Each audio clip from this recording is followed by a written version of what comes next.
नमस्कार। आज कुछ मजेदार करते हैं। दुनिया भर की करेंसीज यानी मुद्राएं, उन्हें याद रखने में महारत हासिल करते हैं। इसके लिए हमारे पास एक बड़ा ही सरल सा सिस्टम है। अक्सर हम सब दुनिया की मुद्राओं को लेकर उलझन में पड़ जाते हैं, है ना? मतलब कौन सा देश कौन सी करेंसी इस्तेमाल करता है, ये याद रखना वाकई मुश्किल हो सकता है। पर इसकी चिंता करने की जरूरत नहीं है, क्योंकि इसका एक बहुत ही आसान सा समाधान है। और वो समाधान छिपा है इन हाथ से लिखे हुए नोट्स में। अब देखिए, ये सिर्फ एक लिस्ट नहीं है, ये तो मुद्राओं को आसानी से याद रखने का एक बड़ा ही क्लेवर सिस्टम है। कह सकते हैं एक तरह का सीक्रेट कोड। तो आज हम क्या क्या देखने वाले हैं? सबसे पहले समझेंगे कि ये करेंसी की पहेली आखिर है क्या। फिर देखेंगे डॉलर परिवार को। उसके बाद पेसो, दिनार और रियाल। फिर रुपया और यूरो जोन पर नजर डालेंगे और आखिर में बाकी बची मुद्राओं को भी डिकोड करेंगे। तो चलिए शुरू करते हैं और शुरुआत करेंगे दुनिया के सबसे फैले हुए करेंसी परिवार से, यानी डॉलर से। तो ये रहे वो देश जो डॉलर का इस्तेमाल करते हैं। America, Canada, Australia, New Zealand. List लंबी है, सिंगापुर और हांगकांग भी हैं। अब आप सोचिए, अमेरिका से लेकर सिंगापुर तक ये कितना अलग अलग देशों का ग्रुप है। इन सबको एक साथ याद रखना, ये तो एक चुनौती है कि नहीं? तो फिर सवाल वही है, इन सबको याद कैसे रखा जाए? चलिए अब इस राज से पर्दा उठाते हैं। और ये रही वो कमाल की ट्रिक।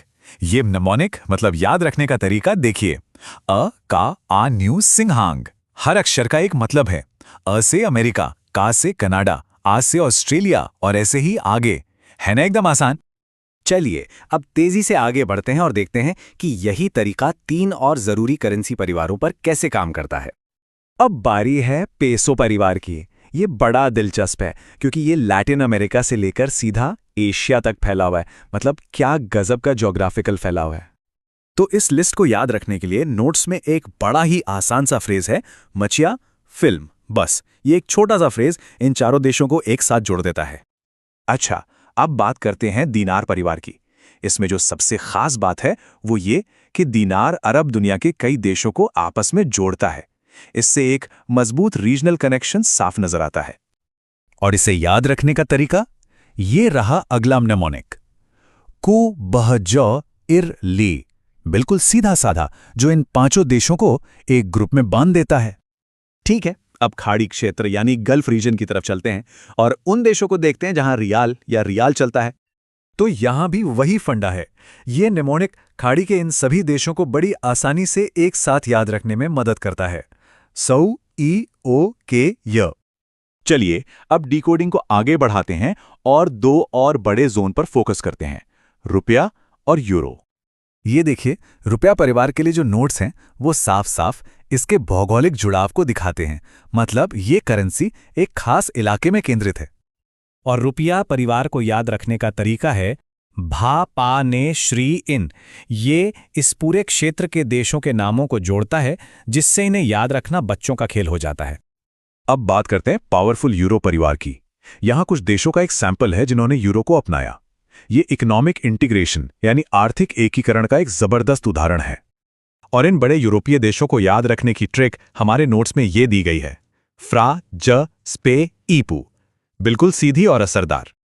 तो अब आखिर में कुछ ऐसे बड़े ग्लोबल प्लेयर्स पर एक नजर डालते हैं जिनकी अपनी ही अलग यूनिक करेंसी है। तो यहां कुछ बची हुई बड़ी करेंसीज हैं जो नोट्स में बताई गई हैं। ये वो देश हैं जिनकी अपनी अलग पहचान वाली मुद्राएं हैं, जैसे जापान का येन, चीन का युआन और ब्रिटेन का पाउंड। अब इनके लिए कोई खास निमोनिक तो नहीं है, पर ये देश इतने जाने माने हैं कि इनकी करेंसी याद रही जाती है। तो कुल मिला के बात यह है कि हमने सिर्फ फैक्ट्स नहीं रटे, बल्कि उन्हें याद रखने का एक पूरा सिस्टम सीखा है। ये तरीका करेंसी को परिवारों में बांट देता है, जिससे पूरी बात एकदम आसान हो जाती है। और अब जाते जाते एक सवाल छोड़ जाते हैं। जिस तरह से दुनिया बदल रही है, क्या लगता है भविष्य में कौन सा करेंसी परिवार सबसे